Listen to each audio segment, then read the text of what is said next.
Thank you so much. It's an honor to be here. Pleasure. What a great facility. Monterey Jazz Festival. We have collaborated with Millennial, and we've done a little bit of events here. We hope to do much more. And I just want to get an idea. I know we have some students from Gonzales, right? Is there a Gonzales or Soledad represent here?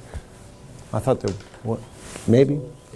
Yeah, oh, a couple, and Millennial, of course. How many from Millennial? There's a few, and any other represented here? Okay, that's great.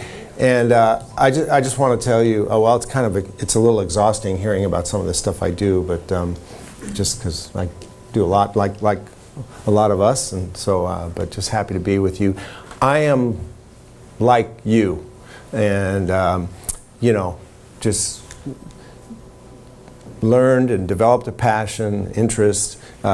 Mainly, I don't want to spend maybe 60 seconds just some of the things I do. Basically, it comes from a music performance background.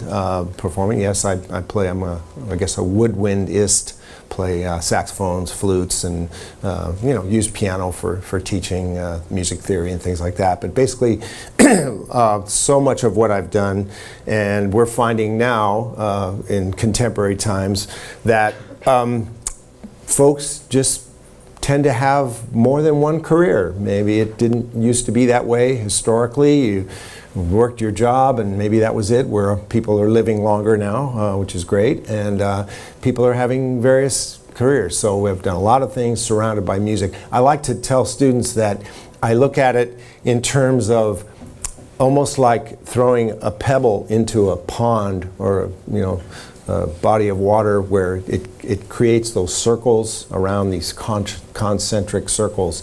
And what I like to encourage students is that if you really work hard and you just imbue your work with as much quality as possible, then it works. Those circles, they just broaden out. Your peers, whether it's music performance or maybe you're involved in production or whatever it is you do, your peers, wow, you did a good job on that. Well, that's great. And I guess ever since high school for myself, it's been like that. Oh, somebody heard you last week playing down at the thing. Can you do this other gig over here? And then, well, yeah, I guess I could do that gig. And later on it became, yeah, I guess I could do that gig. What does it pay?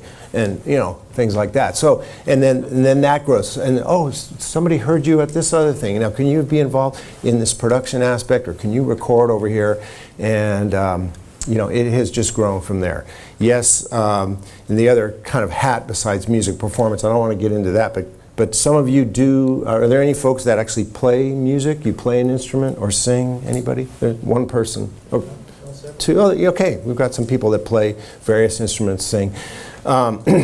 Keep going and keep developing and just try to have as much quality in what you do. And that just, the readout of that is just going to be exponential, like you said. And I loved what you said, Nancy, just the potential. You don't want to put any bandwidth on that. And the word that comes to mind with me is, because learning is infinite. And I've always tried to have that model. Like, you just never stop learning. Because once you think, I got this, I've learned it, then that's over. Man, you're kind of done. So if you're just open to learning.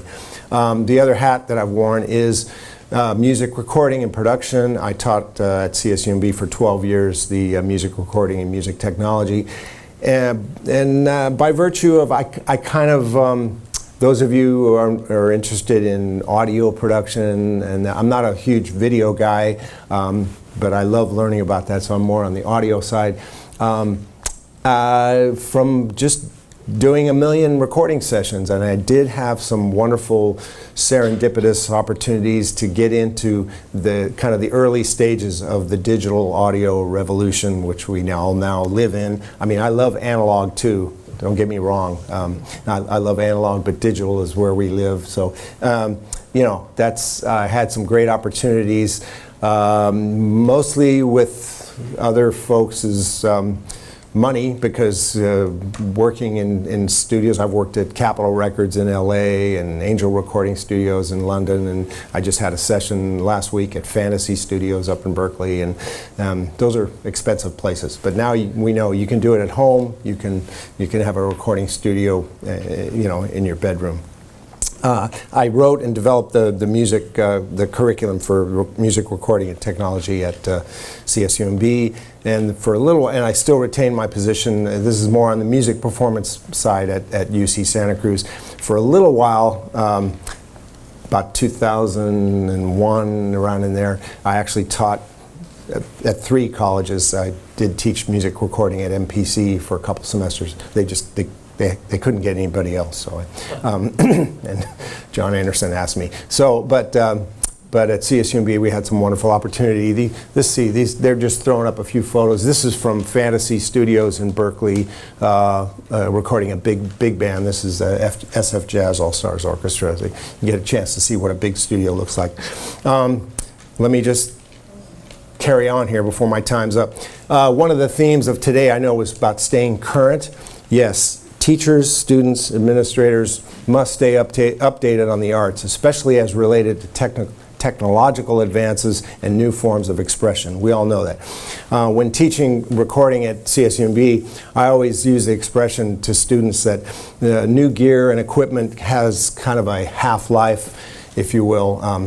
Not really a metaphor related to plutonium or anything like that, but kind of a half-life of 6 to 8 months before a new version or replacement come out. And some of our tech people here can relate to that, but there's always new stuff coming out all the time. If you're are folks interested in like music production? Anybody doing, like, you're doing some of your own production and things like that? A great thing is to stay current with the current recording magazines for new trends, methodologies, and new paradigms. Those of you who are interested, Mix Magazine, EQ, Recording, Keyboard Magazine, and a couple of my favorites, one called Sound on Sound, and another kind of almost an underground recording magazine, Tape Op. And you can, as a student, you can get free subscriptions to these. And man, I ran my classes a lot of times on some of the things that are happening currently. So, just stay up with all the new expressions.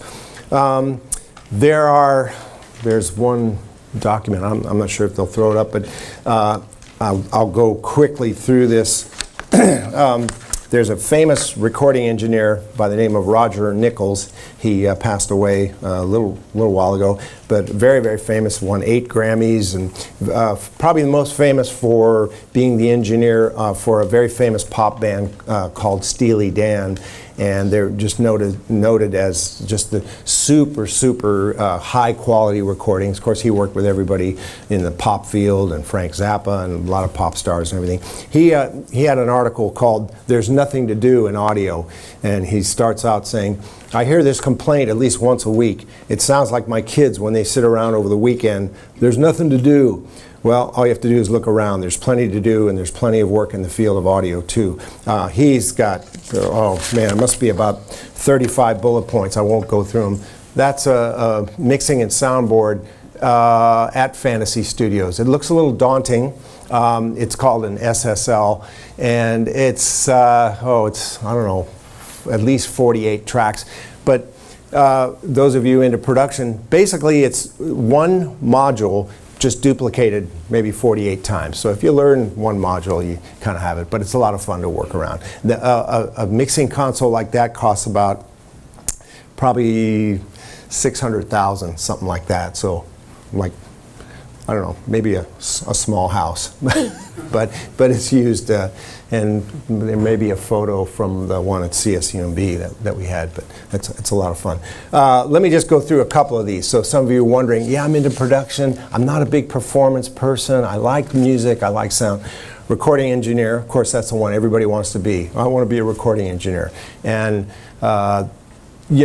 we have kind of a joke in the recording field.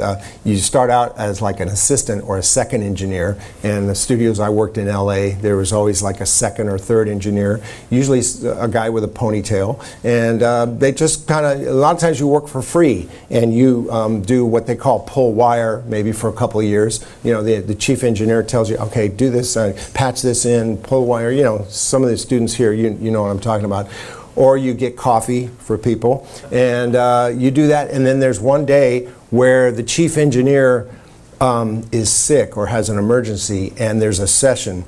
Somebody's coming in, you know, I don't know, whoever, Beyonce or someone, you know, and oh, we need you to do this session. And a lot of great engineers got their start that way. They just had a pinch hit and sub for an engineer, and they got their, then they found, oh, this person's good.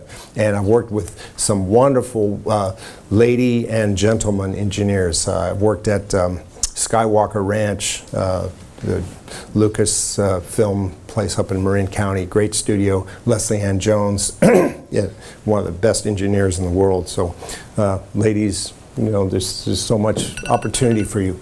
My time's up, there's my alarm. I have another minute, or? Yeah. Okay, you cut me off, okay? 55 seconds. Wow.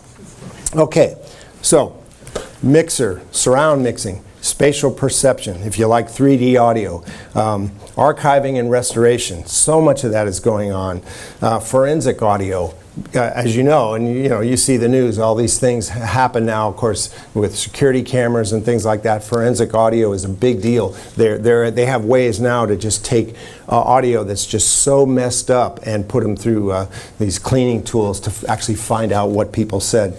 I mean, those of us who go back a ways, you know, remember about the Watergate tapes and all that stuff. But, you know, it's a vast field. Of course, video, sports, DJ, on and on. I'm fascinated because I have a young granddaughter now, toys that have sound, and some toy companies do a good job, some do a terrible job, and so, you know, there's a lot of work there. Radio, of course concerts and design and sound design. I was just remarking, I'm coming up from Monterey this morning, Highway 68, and just before you get to Blanco, I just happened to look over, and there a storefront, it said sound design. So I was talking about that with Mr. Tyler and Dr. Rob. I don't know who that is, but somebody's got a sound design place right down the block here. So those of you who are interested, you know. Noise cancellation, on and on. I can leave these materials for you. Really quick, for maybe 30 seconds, career advice, I'd say basically, most important thing, learn to listen. More important than knowing what button to press or what dial or slider to move. Develop good ears. For music, knowing musical intervals, major and minor keys, recognizing distortion. There's good distortion and there's bad distortion. Are there any guitar players here? Anybody? Okay, well, you know what I mean. You love distortion, right? I mean, kind of. Well, so do I. That good kind. And there's a bad kind of distortion too. Along with listening, listening to clients and customers with sensitivity and awareness. It's more than 50% of the job. And then we say in music too, what's the other 50% of success is? Well, just to show up. A lot of times we say that, just showing up. Not being overly opinionated, it turns off clients and is an impediment to learning, which is infinite. So a lot of times engineers tend to have, like, you know, super opinionated, and that kind of turns people off sometimes. Exercising empathy. It will reap a readout of trust, loyalty, and respect from peers, colleagues, and clients. Just being empathetic. Just put yourself in their position. Staying humble. I tell students in music performance, especially, because I work with some of the most wonderful students nationally and internationally, just what I call phenoms. Musicians have a wonderful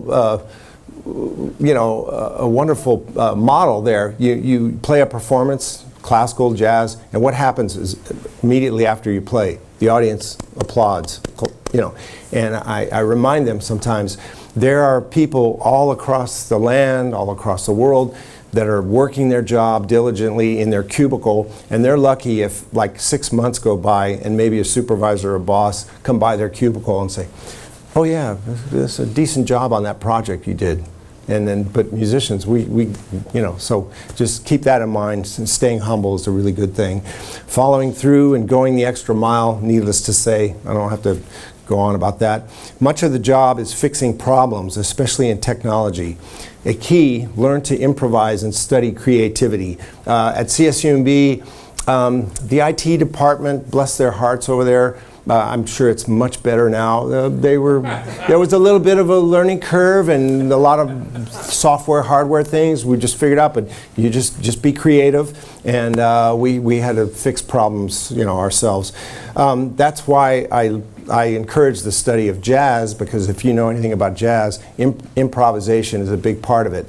And we all know that the study of music is important for life skills, but especially jazz skills, in the fact that we learned there's all kinds of rules about improvising. There's rules and regulations, but there's a certain amount of freedom. And in improvising in music, you have to learn to make wise choices quickly. And in life, that's the name of the game. Every day we're faced with problems. We have to make good choices quickly. We're on our way, we have a performance, we have to do something, and the plumbing, there's a problem, and some cable guy has to come over or whatever. There's a myriad of things. So we like to use that analogy, and studying improvising is very helpful. Very last thing, foremost, develop passion for your work. Find something you love about it. Being inspired about something will radiate through you to others you are working with, leading to increased motivation for all. And so when people have a synergy and they're motivated, inspired to work together, then most of your work is done. So thank you. Okay? Thank you, Paul. Yeah.